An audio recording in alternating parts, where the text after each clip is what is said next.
কিন্তু আমি কখনো শিখিও নি বা এরপরে আমার আসলে দেশের জনপ্রিয় অভিনেত্রী শবনম ফারিয়া আগের চেয়ে এখন অনেকটাই কাজ কমিয়ে দিয়েছেন তিনি। নিজের অভিনয় শৈলী দেখিয়েছেন চলচ্চিত্র জগতেও। অভিনয়ের পাশাপাশি এই অভিনেত্রী যুক্ত আছেন শাকিব খানের প্রসাধনী কোম্পানির সঙ্গে। সম্প্রতি একটি অনুষ্ঠানে এক মঞ্চে হাজির হয়েছিলেন শাকিব খান, ক্রিকেটার তাসকিন আহমেদ, তানজিদ হাসান তামিম সহ শোবিজ অঙ্গনের এক ঝাঁক তারকা।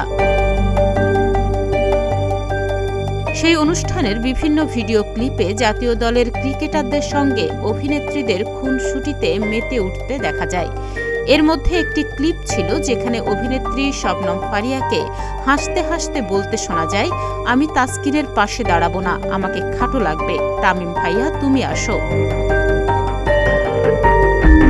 সেই ভিডিও ক্লিপের মন্তব্যের ঘরে এক যুবককে আপত্তিকর মন্তব্য করতে দেখা যায়, যা চোখে পড়ে অভিনেত্রী ফারিয়ার।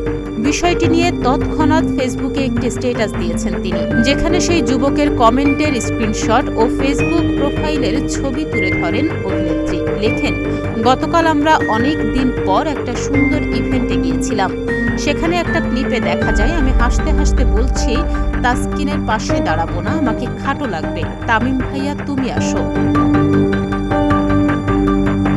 এরপরে সেই যুবকের আপত্তিকর মন্তব্যের স্ক্রিনশট তুলে ফারিয়া বলেন, যেহেতু তাসকিন আর আমি পূর্ব পরিচিত, একদমই খুনসুটি থেকেই বলা। সেখানে এই ভদ্রলোক নিজের মার্ক করা এই কমেন্টটি করেছে।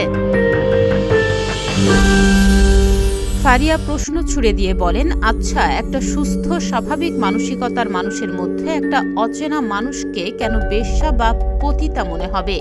পতিতা মানে কি বোঝেন? যিনি যৌনকর্মের বিনিময়ে অর্থ উপার্জন করে।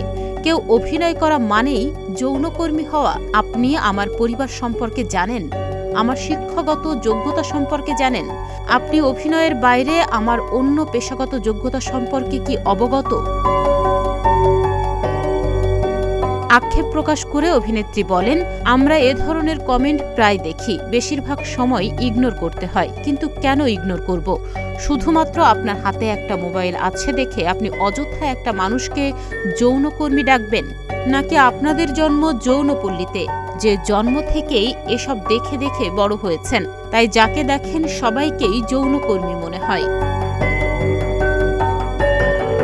সবশেষে শবনম ফারিয়া বলেছেন, দেশের অনেক ধরনের আন্দোলন চলছে, পরিবর্তনের কথা হচ্ছে, কিন্তু এই মানুষগুলোর মানসিকতা কিভাবে পরিবর্তন করতে পারি বলেন তো? এই ভদ্রলোক সাজিদা ফাউন্ডেশনে কাজ করে।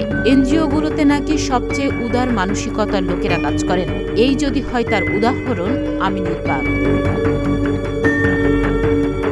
এদিকে ফারিয়া সেই পোস্টে অভিনেত্রী জ্যোতিকা জ্যোতি লিখেছেন, এদেশের ৯৫% মানুষ অভিনেত্রী, মিডিয়ায় কাজ করা নারীদের বেশ্যা মনে করে। সামাজিক যোগাযোগ মাধ্যমে অনেকেই সেই যুবকের কড়া সমালোচনাও করেছেন। এ ঘটনায় আপত্তিকর মন্তব্যকারী যুবকের বিচারের দাবিও জানিয়েছেন তারা। তাহনিয়া ইয়াসমিন, প্রতিদিনের বাংলাদেশ।